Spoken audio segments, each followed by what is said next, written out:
Hello guys! Magandang araw. Tara, process na.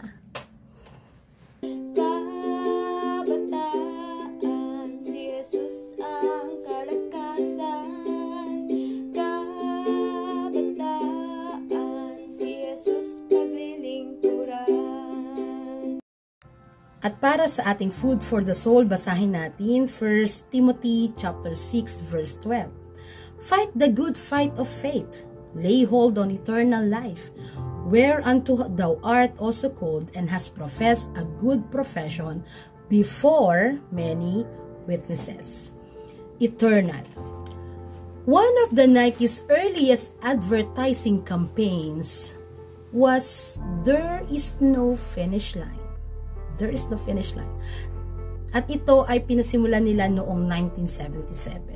Sapagkat ito ang kanilang expressions of their belief in the limitless potential of sports and design. Ang galing, di ba? Pero sa buhay ng tao, naniniwala tayo na may hangganan lamang ang lahat ng bagay dito sa mundo. Dahil walang permanent, di ba? Walang permanent dito sa mundo. Pero the good news is that we have a gift of eternal life.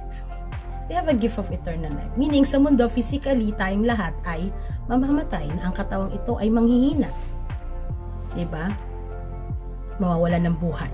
Pero sa biyaya ng pagliligtas ng ating Panginoon sa kanyang dakilang pag-ibig ay pinagkalooban tayo ng buhay na walang hanggan. At ito ang tunay na simula ng buhay. Diba? Because in the realm of eternity, there is no finish line. Walang hanggan. Diba? Makakamit natin ito if we fight the good fight of faith. No? Pag iningatan at ipinaglaban natin ang ating pananampalataya, hindi tayo sumuko sa buhay na ito. We have eternal life. Hindi ito fight, hindi ito laban ng pagganti, hindi ito laban ng pisikalan, hindi ito laban ng pagkakasakitan, no? Hindi laban na nakakasakit sa ating kapwa, hindi laban na bayolente, but laban sa pananampalataya, laban ng pananampalataya, na kung higit nating pipiliin na palakasin at ipaglaban ng ating pananampalataya sa kapangyarihan ng ating Panginoong Diyos upang mapagtagumpayan ang mahamong kakaharapin at kinakaharap mga hamon sa ating buhay, magtatagumpay tayo. Panghawakan natin ang buhay na may pananampalataya. Panghawakan natin yung ating pananampalataya. At dito, sinasabi mula sa ating Bible verse, lay hold on eternal life. Lay hold on eternal life right now. Nasaan ka man ngayon, kayong mga kabataan, lay hold on eternal life right now. Kasi ipagkakaloob yan sa atin ng ating Panginoon when we find us faithful. Na hanggang sa huli, matagpuan tayong nagtatapat sa ating mga buhay. Matagpuan ng Panginoon na tayo ay nagtatapat. Young people, feed yourself spiritually and be prepared. Be prepared to win souls of people whose eternities still hang in the balance. Young people, think of the people surrounds you. Isipin mo yung mga taong nakakasalamuha mo, nakakasama mo. At tingnan mo sila, baka kailangan pa nila ang mabuting balita ng kaligtasan. Baka kailangan nilang marinig mula sa iyo ang balita ng kaligtasan, ang mabuting balita ng pagliligtas ng ating Panginoon.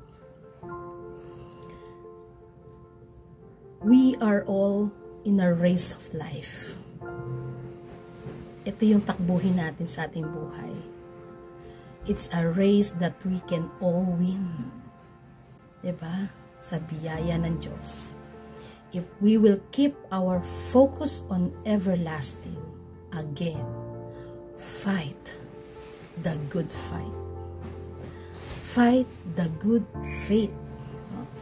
Kaya laging ipinapaalala sa atin, fight the good fight of faith.